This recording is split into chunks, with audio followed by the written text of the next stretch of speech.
Live from Nation's Capital, you're in the War Rooms, Tuesday, the 1st of September, year of our Lord 2020. This is episode 364, and we're now almost at 13.5 million downloads on the podcast. Of course, you can get us on the John Fredericks Radio Network, America's Voice.news, the streaming platform of the Trump Revolution.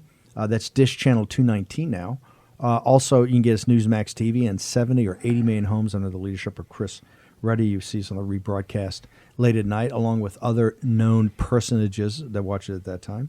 Also, GTV and G News, subtitled in Mandarin and blown throughout the world. This is the show that unites working class and middle class people throughout the world. Lao Beijing with the deplorables, all of it. Okay, we're going to get. We got a lot to go through. Next segment, we're going to actually talk about this Nikki Lum Davis. I want to get her picture up in the next one, and also the. This huge article coming at DOJ that they published to get up on the screen, but not. I want to go back, Raheem. We're hurtling towards a problem, right? We're hurtling towards a very big problem. We have talked about this now for over a month, maybe a month and a half, 2 months, when we first had Bill McGinley on here to talk about Own Your Vote. That's why I wanted Ralph Reed on here today. Ralph's a fabulous political strategist, but he is an expert, and I think the top expert in actually getting out the vote. And you know, having done the campaigns for Brexit and all these campaigns, how important it is actually to deliver it. With 60 days to go or 62 days to go, how serious is the situation about, what is this? Is this election just going to be a process, and November 3rd just going to be one marker along the road? Well, you're right when you say that there's nothing more important than get out the vote. And one of the things that the Democrats have tried to do in this scenario, as soon as the pandemic hit, was say, okay, we're definitely going to be getting out our votes, but we're going to get them out a different way. We're going to put a lot of pressure on the mail-in voting, a lot of pressure on the mail-in ballot system here in the United States, which has obviously led to a lot of consternation surrounding the post office and fraud and all of that. But they're leaning in to their solution to this problem. And our side sort of seems all over the place. At the beginning of this, there wasn't a big push from our side to do mail-in ballots in response, even if there weren't going to be polling stations that were totally open and easily available on polling day. A lot of them now seem like they are going to be open, and people are very angry, and rightfully so, about the fact that they can see these thousands, tens of thousands of people protesting every day, and people almost acting totally normally now when they're going to Walmart and other such places, because they're wearing the masks, and the mask was supposed to be so that we had to socially distance less. But now we're being told that's not enough, and you can't vote in person anyway, and you're going to have these mail-in ballots. Well, at the same time, the narrative that the Democrat Party have been trying to push is that the president of the United States is going to be an illegitimate president after November the 3rd. This is going to be the real nullification project. Yeah. Right? You're going to say that, hey, the nullification project is after we won, after they conceded. You're saying they've already said they're not going to concede. They don't care what happens on Election Day. They don't care how far he's ahead. That's when they kick into the Podesta. And this is not conspiracy. We're not having a tinfoil hat here. This is what's been already – what did they call that process that you pulled out of the New York Times? The Transition Integrity Project. So this came about very, very soon after the pandemic hit. The Transition Integrity Project as a coalition of the Open Society Institute and the Berggruen Institute. Now, this is one globalist organization partnered with an organization that is in turn partnered with the Chinese Communist Party, the Berggruen Institute. And you look at who the people are who are associated with this. You've got CNN anchors like Fareed Zakaria, who are associated with the Berggruen Institute.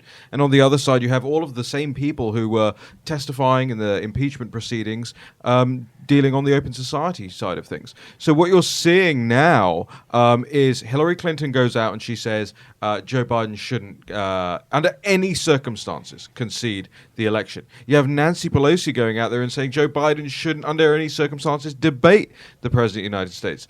And you have Joe Biden himself going out there, not even speaking to the public yesterday, but speaking to a room of six reporters, and taking no questions. Do we have the visual of that? Or yeah, we do, actually. And put that up. I mean, this is a big day for him. And no questions, right? Six reporters, no questions. I mean, he literally walked off the stage, didn't even turn his head towards them. It was almost like he was laser focused on getting out the door. Can I just say that there is something deeply creepy about what's going on here? Because it's being done in such a way that every time you turn on your television, every time you have to listen to Brian Stelter or any of these people, They make no acknowledgement of the fact that this is happening. They make no acknowledgement of the fact that they've got a paper candidate up there who they're saying shouldn't even have a debate, who they're then saying won't accept the election result. If that was Trump, if it was reversed and that was the Trump campaign and Trump speaking to 6 reporters, not taking questions, saying I'm not going to debate and I'm not going to accept the election result, they'd try and have his name removed off the ballot papers. They say you're not a candidate. What if Ralph Reed's data operation had come out and given a interview to Axios and saying, "Hey, we expect Biden will be way ahead, maybe electoral college landslide on the evening of the election, but we've got it that we think with mail-in votes, etc., we'll win this handily in the weeks following." The media would be in a complete meltdown. I mean, the Democratic Party would be in a meltdown. And if the Democrats were in power while something like that was happening, the Attorney General would be all over it. Every single investigation would be taking place. There'd be congressional hearings right now about this stuff. Where are the Republicans in Congress, and where is Attorney General Barr on this stuff? Because this is clear as day now. They're not hiding. Do you see a fire back? People firing back even from the conservative media or the grassroots? Because it's been stunningly crickets on what is. To me, you're going to have to win the election on election day, and then you're going to have to win the count itself. This is going to be, and they've got 600. I was just going through the notes again this morning for the show. Democratic National Committee, I think, has 600 lawyers already signed up around the country, and this is what Bill McGinley and Jim Schultz have been warning about. Where are we right now in that process? So we're going to try to get McGinley and Schultz on because, okay, now's the time. We understand what the stakes are. You don't need to be convinced of the stakes. It's all or nothing. And this is all about putting your shoulder to the wheel and getting out there and getting out the vote, right? You got to own your vote, but you also got to work like crazy. You got 62 days left. You got put the golf clubs away, the tennis rackets away. Summer's over. Close the pool up. It's now time to go to work. And we got 62 days or 61 in a wake up. I guess it's not 61 in a wake up anymore because this thing's going to go for weeks afterwards. But you're going to have to grind. You've got to connect with either Ralph Reed or one of these other get out the vote groups. You got to work phone banks. You're going to have to knock on doors. The number one thing you do right now, with still 62 days to go, is get everybody you know that's not registered to vote. Get them to register to vote. Right? There's a program going around. We are checking that 10 for 20. I think every person out there gets 10 people signed up that are not registered to vote. And then you've got to become not a poll watcher. That's fine. Go to the RNC and become a poll watcher, but you also go sign up to be an electoral official. And it's surprising. I've had so many people come back to me who have never thought about it before until McGinley talked about it. Said, "Hey, I just signed up, and I'm going to go see what I got to do." This is all about activization, right? You got to be active in this. It's mobilization. They're going to mobilize, right? You see how they mobilize thing? Yeah, Vish. Yeah, if there were any folks watching MSNBC or CNN yesterday after Biden gave his speech, I would say it's not this activization narrative is not just for the boots on the ground. After the speech yesterday, Nicole Wallace and a lot of these folks went on TV and said, not only was Biden's speech scathing as they described it, but he needs to be out there on the campaign trail every day. The media now wants to see Biden on the campaign trail active every day. Well, I don't think they can hide it anymore, right? They're being outed every day about how they've protected this guy, right? Yeah. He said the other day, in 10 days I'm going to go out. It's not going to work. I think the American people can see through when he gives these speeches, it's like he's not just reading off a teleprompter, he's getting confused. And he's fumbling around. I don't think he's got the stamina. And the sad thing is, I don't think stamina is the point. Look, we're watching this guy mentally decay. We see this with elder people. It's not something that doesn't happen to you or me or anyone else, but it is obvious to the American people. And I contend it is more obvious to people who are elderly themselves because they've witnessed it in their spouses. They've witnessed it in their friends. I've been in a prior life involved in 2 law cases where they tried to prove undue influence with somebody who was elderly. And I can tell you, in both cases, the person who they claimed this was not in any way as bad as Joe Biden is today. And these court cases What do you mean by that?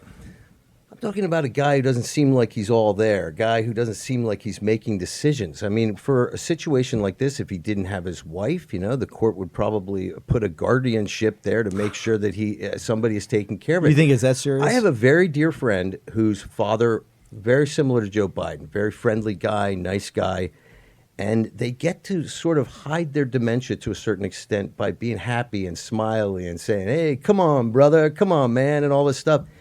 And over a period of several years, he literally gave away all of his money to some people he met at the coffee shop. So how is Biden going to stand up to the heat of Trump? Because Trump's going to Kenosha Day. Trump's bringing it, right? He's you saw the Laura Ingraham interview. I mean, he's now, this is what he does best, close, right? Well, I'm sorry, it doesn't matter. Joe Biden is irrelevant. We can talk about Joe Biden till we're blue in the face. We're not running against Joe Biden. We're running against a pandemic. You're running against, a foreign adversary that is increasingly petulant about what's happening to it and the Chinese Communist Party. You're running against a DNC that is very clearly the puppet master behind this candidate who is irrelevant in and of himself, and they are telling us that they are planning to reject, even if President Trump wins every single electoral vote out there, they're going to reject the election result. Full stop. And here's something else that I just found out while looking at this thing right now about the Transition Integrity Project. So a lot of these articles came out in the early part of this year, and they were drip feeding them. New York Times, BuzzFeed, all of this. Well, on August the 9th, we exposed who they are. Sorry, August the 3rd, we exposed who they are, both on this show and on the National Pulse website. We walked people through exactly what was going on here. 6 days later, they have a full Wikipedia article up about them, glowing references about who the Transition Integrity Project are.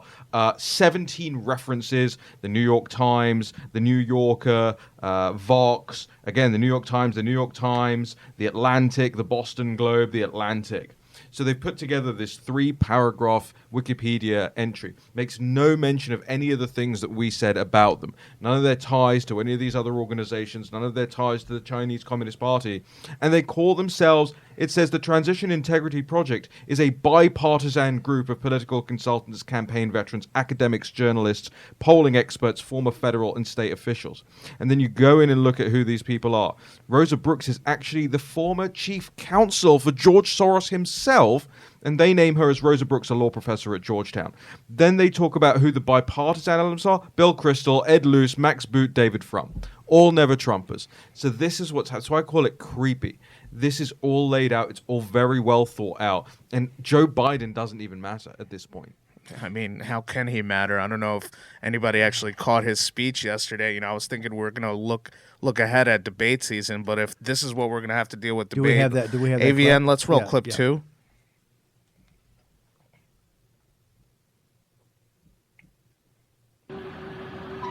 COVID has taken this year, just since the outbreak, has taken more than 100 years. Look, here's the lives.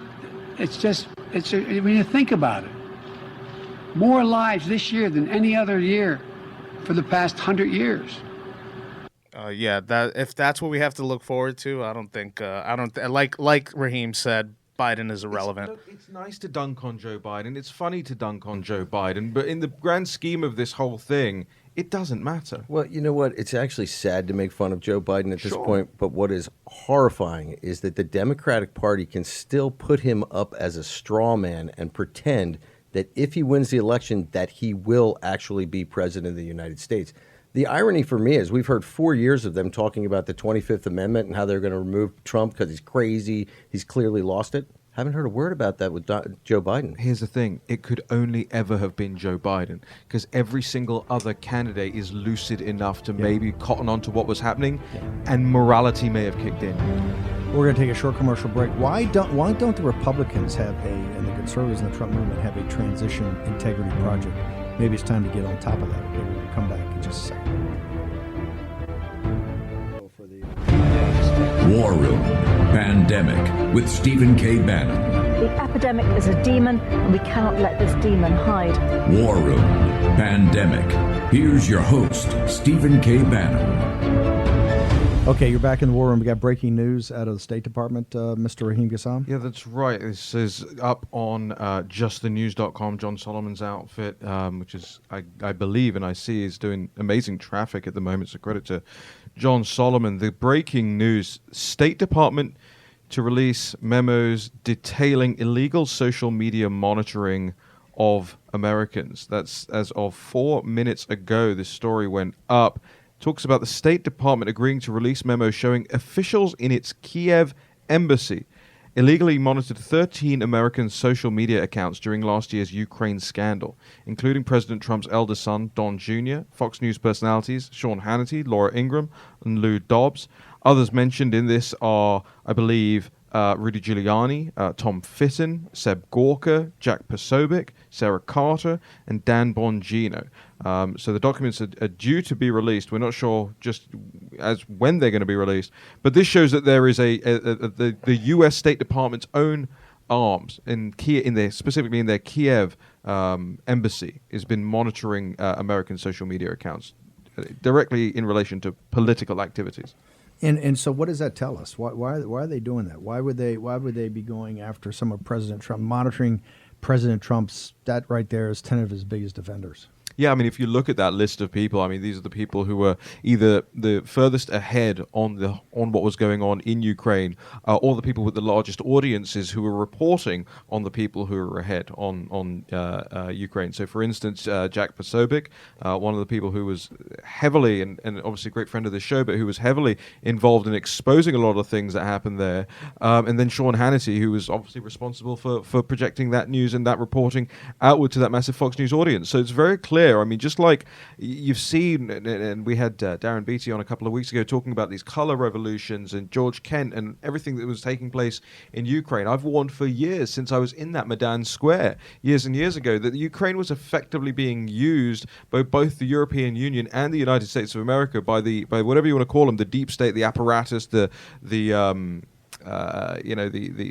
administrative I call state, it the in-your-face state. Yeah, but the administrative state, really, right? The permanent political class. Ukraine was being used as a means by which to launder foreign policy, to launder bad foreign policy that wanted more U.S. intervention and wanted more EU expansion to Russia's borders and wanted to cause more conflict around the world. Well, they have effectively for now lost that battle, and now what you're going to see is a lot of these releases coming out as a result of losing that battle. But I predict the same thing will be happening in Belarus in just a few months' time. Once they get rid of this guy, they will use Belarus as the same kind of jumping-off point to target Russia and Putin and to try and draw America back into these global conflicts. What is I want to go back to the previous segment on this Transition Integrity Project. The Never Trumpers, the Lincoln Project guys, what do they hope when they see the dichotomy here between what Trump is standing for and what the platform stands for versus the Democrats? And it's incumbent that I think we pull every Republican in here to vote. Why are they part of this Transition Integrity Project? Why do you have guys like Bill Kristol? And you obviously got Nicole Wallace on MSNBC. But why do you see these establishment Republicans? What is it about Trump? Forget his personality, forget how he triggers people.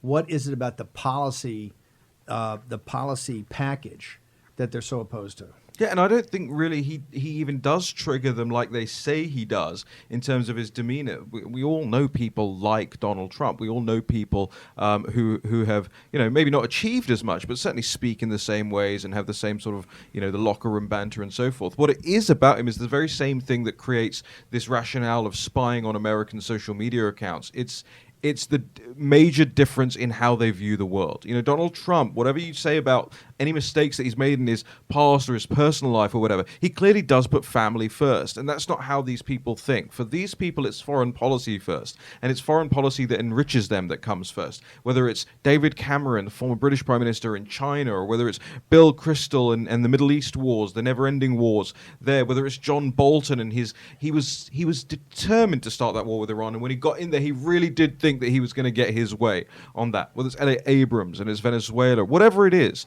those are the sort of policy disputes that you're looking at. But there's two classes of Never Trumper as well. There's the Never Trumper that, like the Max Boots, who are fully subscribed now to the Democratic Party platform on the Democrat side, and there are the Never Trumpers who still want to remain in control of the Republican Party and take back control of the Republican Party. And those are the David Frenches of the world. And it was extraordinary to read one of David French's emails just last week, where he said, I'm pro-life, but it doesn't matter that President Trump is the most pro-life president we've seen in our lifetimes because he's still Donald Trump, and therefore we should let go of that cause.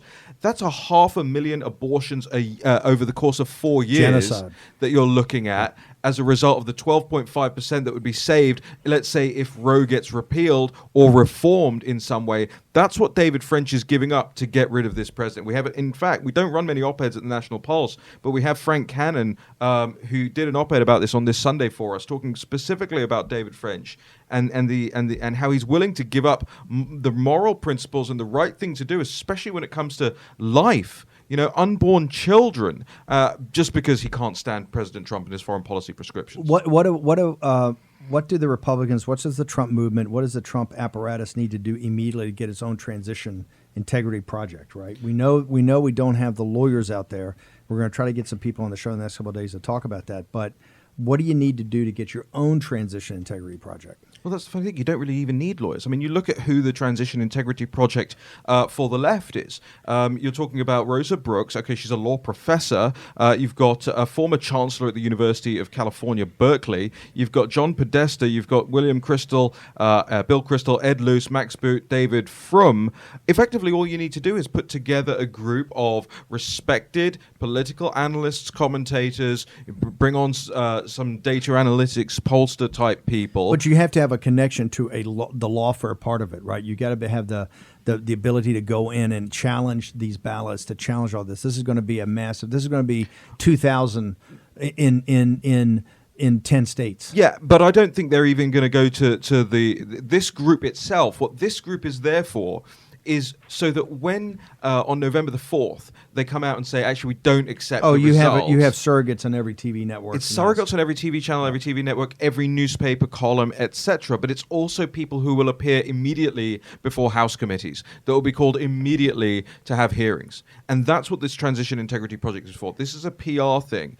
Yes, there are lawyers that they've had positioned, they've got positioned all over the country. That's a totally different thing and a much heavier lift. To put a Transition Integrity Project today, 12 Republicans, respectable Republicans who are on television all the time, who run polling companies, who do all this sort of stuff, need to come together, put together a firm, because when they go up to Capitol Hill to testify before the House, before Nancy Pelosi's committees, we're going to need our own people to put up there. And we don't have that right now.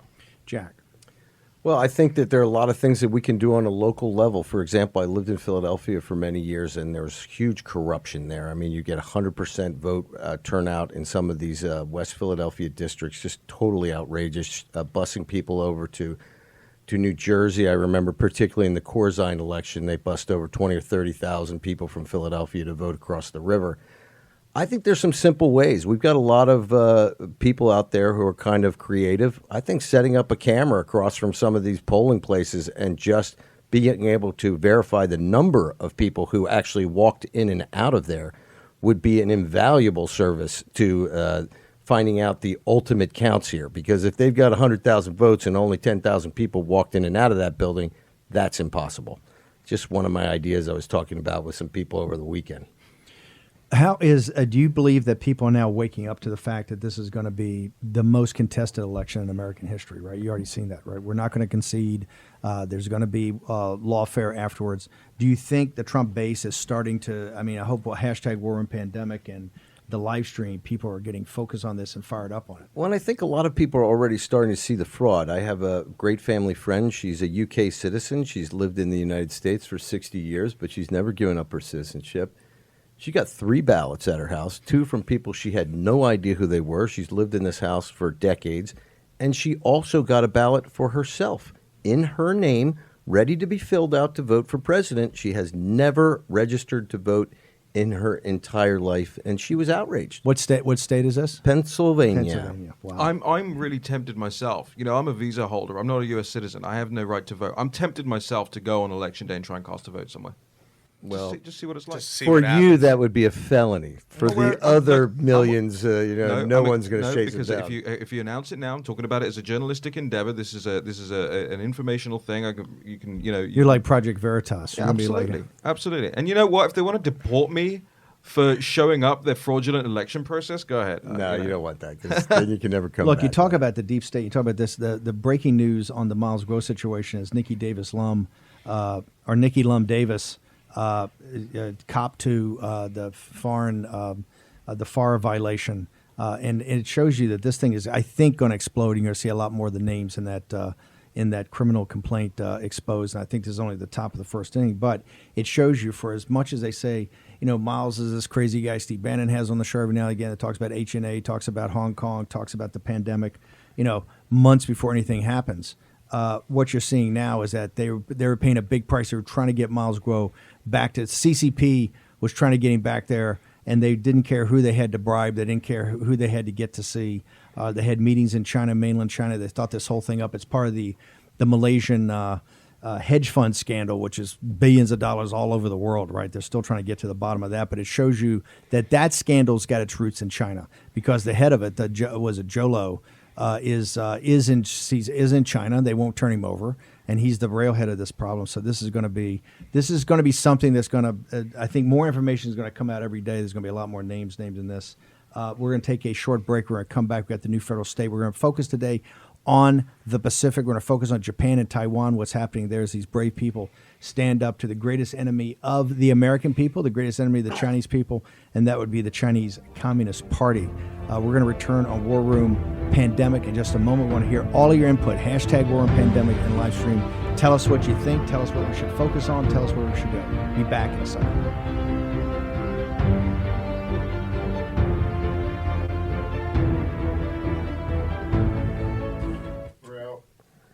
Stuff. Okay.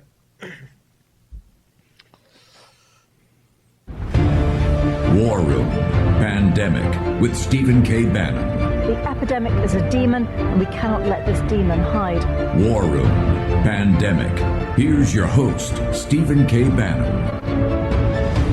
Welcome back to the War Room. It's been a wild one today, and we can tell that because the chat room on the live stream and hashtag War Room Pandemic is on fire. 61 in a wake up into a not a car crash, but a dogfight. This is going to be the toughest, nastiest election, I think, in American history. We've had a couple of 3 tough, nasty ones, so just be prepared. Strap in every day on the War Room and 24/7 on our sites and on National Pulse. We're going to be reporting this, getting you activated and mobilized. Jack, you had a comment about one of our guests. We pride ourselves on being an international global show. We had the National Rally head of the European Parliament delegation, Jerome Revere, one of the top conservatives in the world.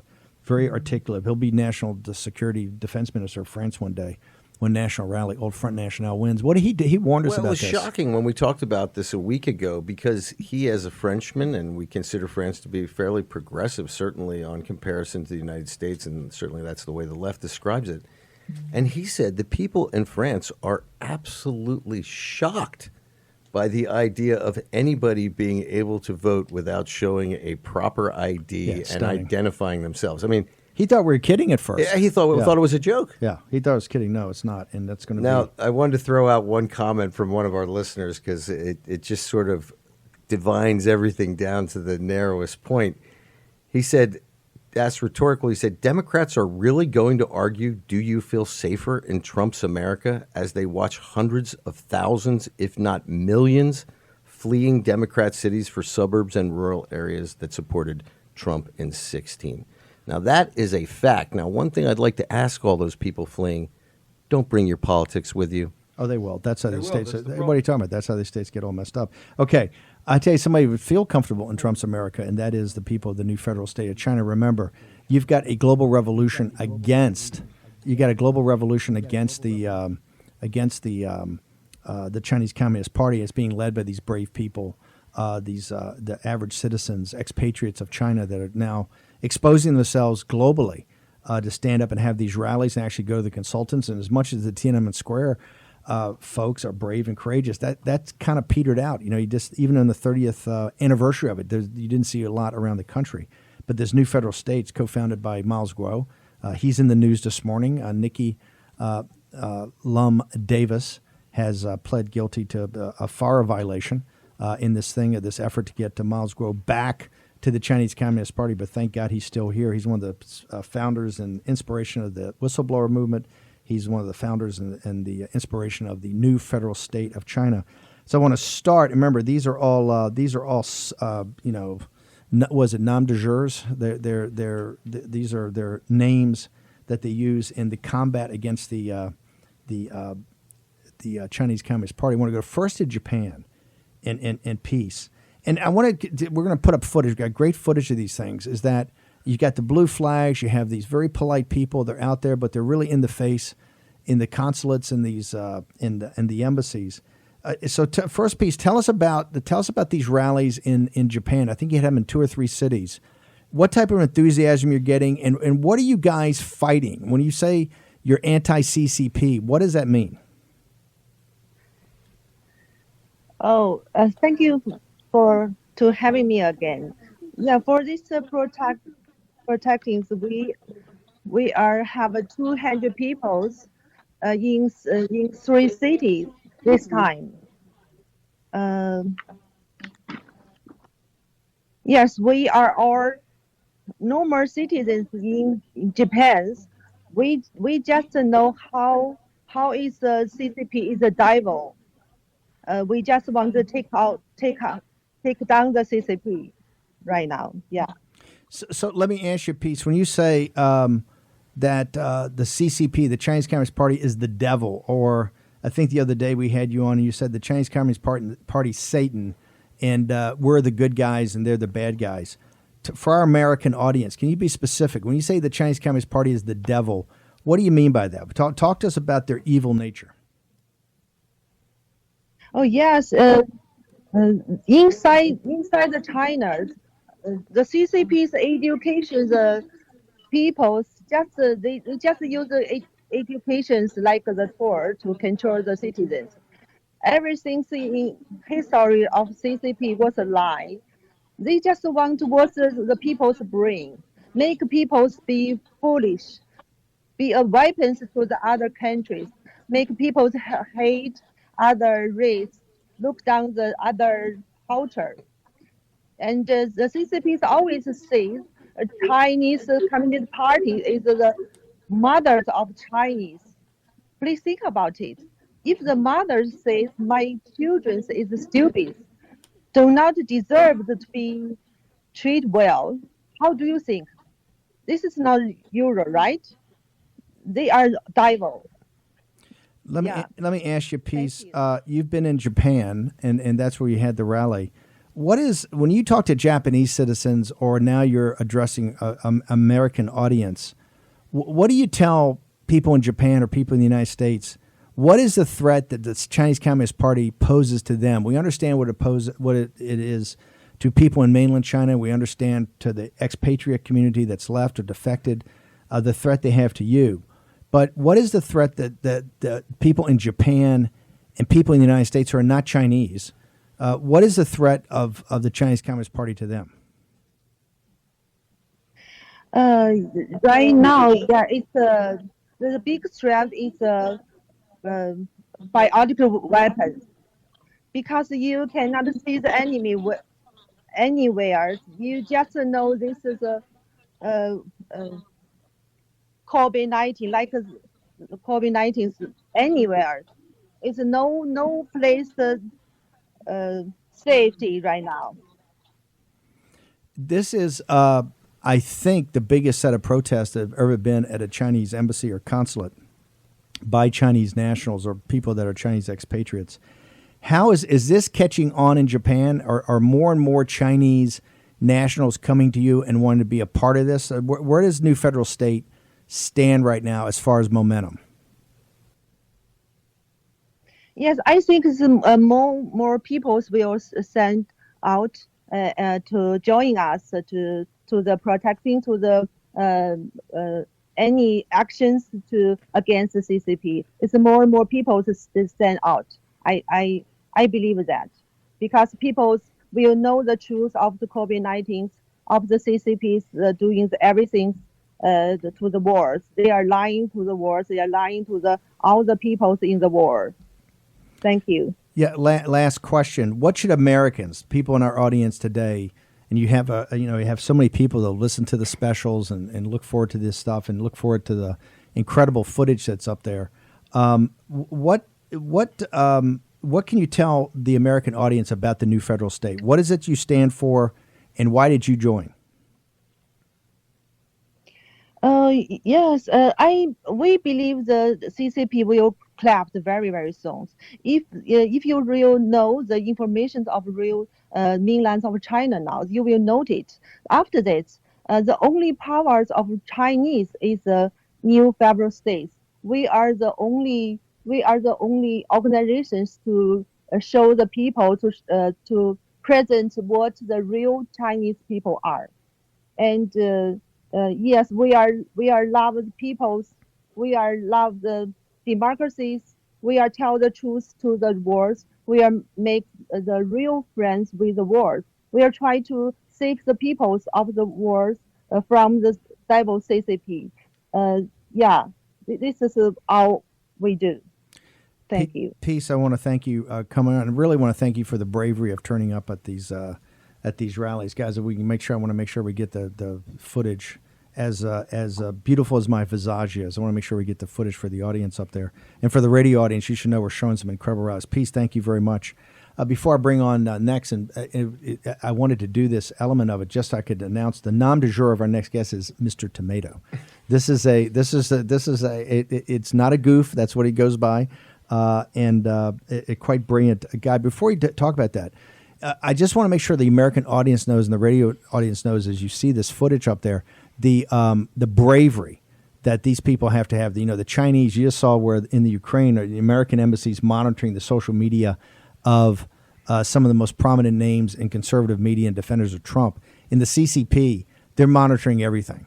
Right, they're getting your photograph. They're doing the visual recognition. They've got the firewall, and they immediately go back and try to get the first thing the Chinese Communist Party does is try to get your family.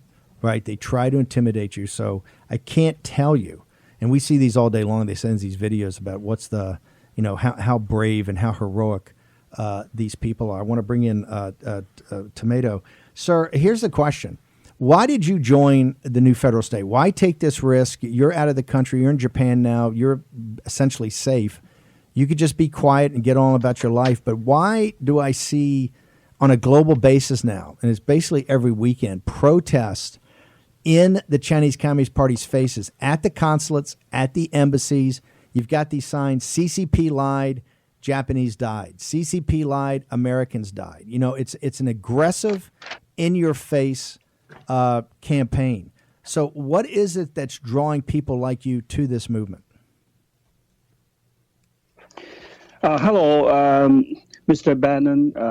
It's a great honor to be here. And the reason I must stand up to say no to the CCP is I think, I came to Japan just looking for happiness and wealth, and I think after I leave China, I'll be safety for my family. But I think I'm wrong because the COVID-19 is just nearby me. So why the COVID-19 is nearby me? Because the CCP is telling lie. They hide the truth. So I must. So I cannot escape to anywhere. I must stand up and say no to the CCP. Because the CCP is an evil to anywhere. They do the BGY to all over the world, even somebody beside me. So I must say no to the CCP. Even I'm in Japan because it's not the matter inside China. It is the matter of whole the world. So I must say no to the CCP. I'm standing. I think over. I was standing in front of the China embassy to say CCP lies. Japanese die. I just want to save my life. I just want to say to protect my my family and my race, my Chinese race. I tell you what. Over. Thank you. Yeah, if you can hang over a second, we'll take a short commercial break. We want you to hang over, and we're going to bring you. We've also got Ford from Taiwan, members of this organization from both Japan and Taiwan that are standing up to the Chinese Communist Party in the face of really the ability of the CCP to take their families and to oppress them. We're going to take a short commercial break. When we return, want to hear you in hashtag War Room Pandemic or in the live stream. Stephen K. Bannon will be back with War Room Pandemic in just a second.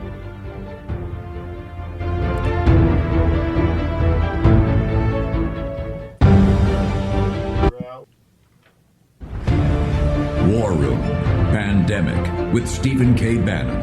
The epidemic is a demon, and we cannot let this demon hide. War Room Pandemic. Here's your host, Stephen K. Bannon. You're in the War Room. It's the 1st of September. We got, 62 days to go until, don't know, but it's going to look like a tough night on the evening of November 3rd. Raheem, you've actually got some analytics coming out of the Hawkfish.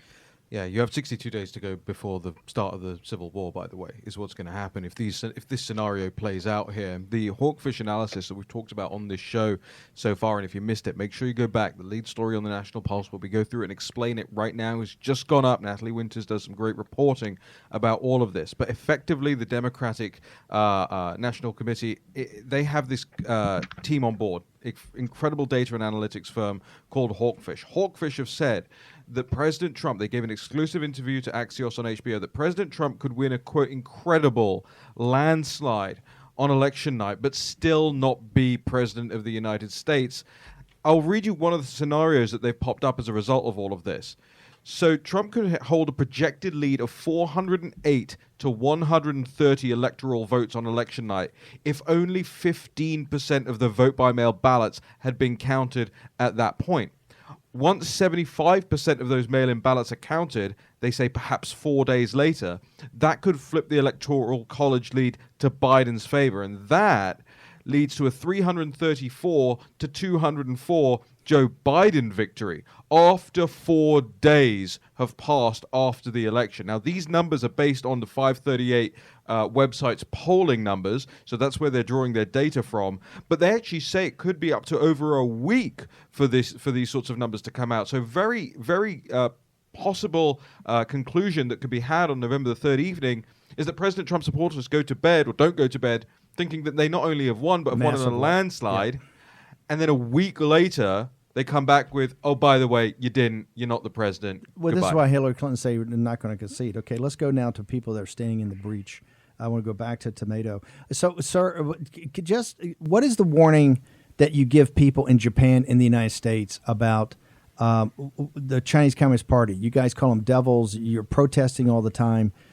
Understand you're a Chinese expatriate living in Japan. But for the United States, for our audience here, what is your warning to them about the CCP?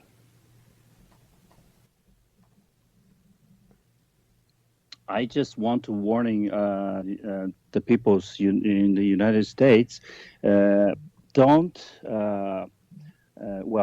believe the CCP's saying. Just try to find what they do. What are they doing? In the whistleblower movement, we have a lot of things. We can see a lot of truth. So I want to tell to the people in the United States to learn more about the truth, than to know the real face of CCP, to cooperate with Mr. President, to fight with the CCP, to get your, how can I say, the production line to the United States, to get your great life, to get your life great again. Thank you so much. I appreciate it. Get your life great again. I love that. Bring back the supply chains. Let's go to Taiwan now in Ford. Ford, thank you very much for joining us here on War Room Pandemic. My question is that one of the things the people that support the Chinese Communist Party, Wall Street, and the corporations say is that the CCP lets it be known that the Chinese can't handle rule of law, they can't handle democracy, they can't handle freedom, and that's why you need a kind of an authoritarian or totalitarian dictatorship that runs the country. You're part of this movement now. You live in Taiwan, which is the home of the Free Chinese. What do you have to say to the CCP about the Chinese people, Lao Beijing, really being able to handle rule of law, being able to handle democracy, being able to handle freedom?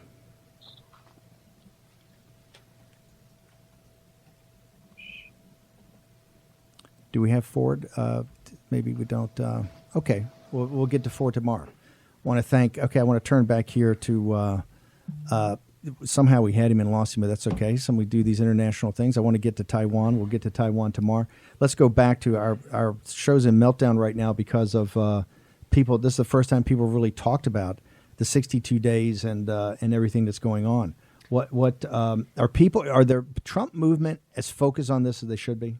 Look, I don't know if it's as focused, but I know that it's getting focused. I know that some of the campaign people have been looking at this Axios story that broke this morning with horror and dread, talking about how the election could be flipped over the course of 4 days. I mean, somebody in the live chat said something interesting just now. Instead of hanging chads, we're going to be talking about missing stamps from these mail-in ballots and similar such things. When all these papers get brought forth 4 or 5 days later, say, oh yeah, no, it did make it in on time. It made it in by election day, like the Georgia judge decided yesterday as well, saying as long as they get there in time for November the 3rd themselves, they'll still be counted. But it can take 2, 3, 4, 5, 6, 7, 8 days to count these things, and some will be coming out of the woodwork as well in that time. But here's the thing. This is what everybody has to realize right now, is that it is your job as viewers and listeners of this show, if you are as deeply concerned about this as everybody in this room is, and as you should be, then we've got to get more people talking about it. You've got to send it to all of the other shows, everyone you watch, every political commentator, pollster, your Republican representatives. Get everybody talking about this, because this is the trick. This is the steal right here. And they've shoved it in your face right now because they think you're too stupid to realize what's going on. And to give you an example of what kind of time this is going to take, one of our listeners and I have been corresponding. He sent me a letter last Saturday. It has still not arrived. So that's 8 days, 9 days? This is what's going to happen with these ballots. And so if it's stamped on November 3rd, we might not even see the ballot till November 10th or 15th. It's going to be crazy. Hopefully, remember, write this one down. 10 o'clock on November 3rd, the status of the state of Florida. Going to be very, very, very important. If Donald Trump is closing in on a victory, at least on Election Day, with Florida, I don't see how this thing gets worked out with Donald Trump not being president of the United States. But we'll go into that. We're going to get into this every day.